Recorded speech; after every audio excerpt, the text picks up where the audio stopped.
Everybody's wondering what is happening with the housing market. Realtors telling you right now is the best time to buy. Don't wait a second, buy now. Other people at YouTube saying to wait and not buy if you don't have to. Other people say you should buy only if you can afford to lose value on your home and keep that house for 10 years. So who is right? What is currently happening with the housing market? In this video, I will discuss the current housing market and give you stats so you can take the best decision for your money.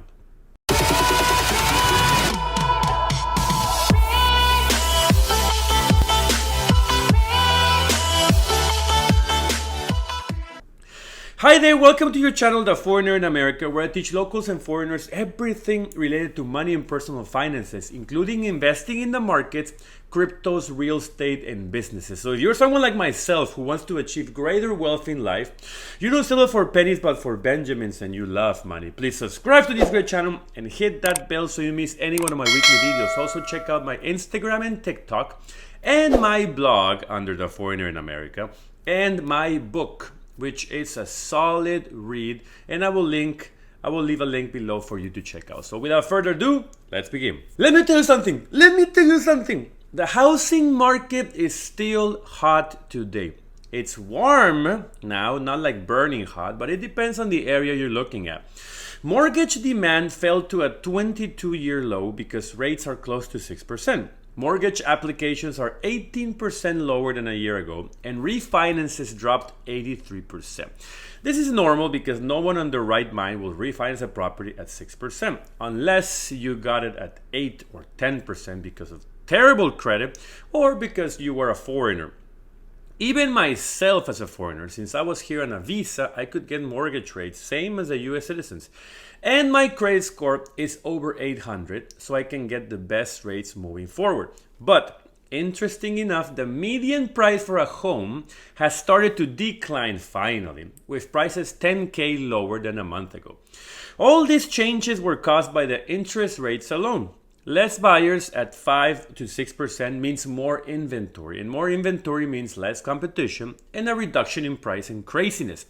But if you want to acquire a property, let's say in California, in Austin, and other hot areas, they're still hot, and you won't see a 20% discount very soon. Nevertheless, even though we're experiencing a housing recession because of lowered sales, price declines and more inventory, 40% of homes are still selling at full price, and the average number of days a property stays in the market before selling is 14, which is quite low. If you're a seller and you list your home at full market price and sell it within 2 weeks or less, then where's the recession? Where are you hurting? Poor man, I'll take that recession every day. 82% of homes were sold in less than a month. And yes, prices are falling, but they're falling where they went the highest. They say the more you climb, the harder the fall. San Jose, California, with a 4.5% drop month over month, along with Phoenix, San Francisco, Austin, Sacramento, and San Diego, all saw price drops. You can see the trend though. These cities are all in California, with the exception of Austin, who is over 50% overvalued. Other cities like Miami is actually going up in price. This means only one thing. It's not a housing recession what is causing these price fluctuations. It's the actual social environment of the cities who is driving people in or pushing people out that is affecting property prices. Cities like Houston or Dallas, Texas are not seeing price fluctuations in terms of property prices. What everyone is seeing is rent increases. So if you're renting, be aware and look at your options before your 60-day notice is up. No one likes to be caught with their underwear down. Markets with for sure market depreciation are Boise, Austin, Denver, Seattle, and the entire California state. Markets who will depreciate the slowest, if ever, is the state of Florida, the state of Florida, and the state of Texas. Let me know in the comments why this is, why California is suffering and Florida and Texas are not. Now let me give you specific advice in my Foreigner Insight for this topic. Stay with me. Number one, if you're ready to buy, then buy. If you're holding your down payment in your hand and you have enough income after taxes to support your payment plus maintenance under 33% DTI, and you will not sell the property in under 10 years, then go ahead and buy. Don't wait unless you want to buy in the markets I described before, like Austin, Boise, Denver, California. Number 2, buy a good investment. So life is unpredictable. Don't buy a trend. Buy a property who has rent potential, so in case you really need to move because of a job opportunity or family situation or whatever, you can give your property to a management company and get it paid off every month and some cash flow in your pocket. Number 3, don't buy more house than you need. If you're a single person, no kids, no pets, the majority of the time on trips or at work, why do you need 5 bedrooms and 5 bathrooms again? Yeah, superstars buy mansions with 15 rooms and 20 bathrooms, but they're multi-millionaires, baby.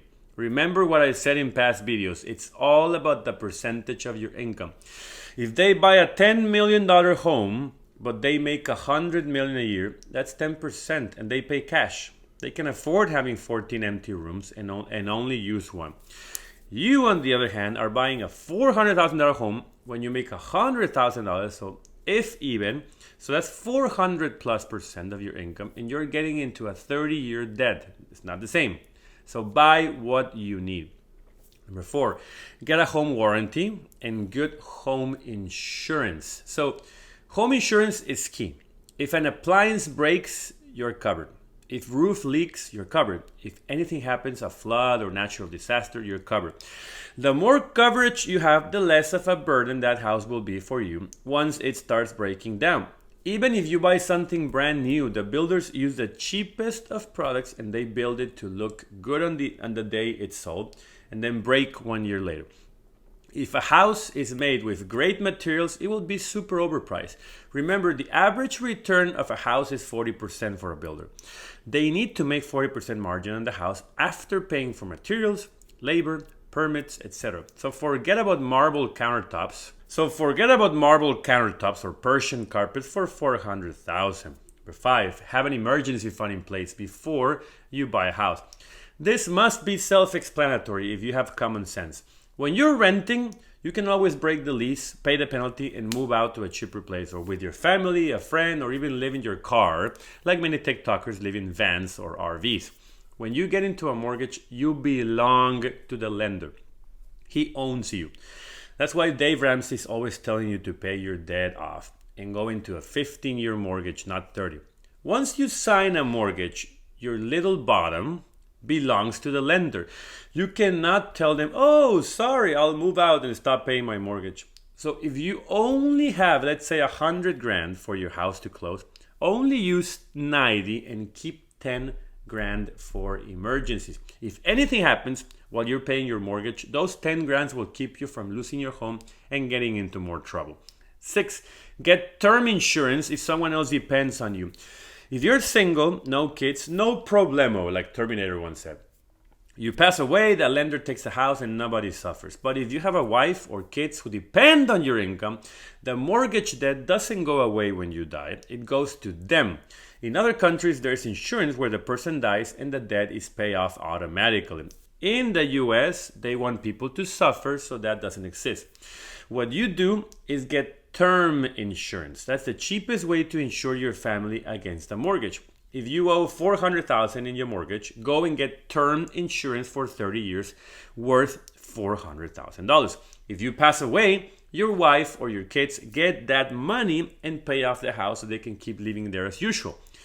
If by the time of your passing, you don't owe $400 but $300 because you have been paying it off, well, extra money doesn't hurt anyone. The important thing here is that you understand that renting forever is not an option.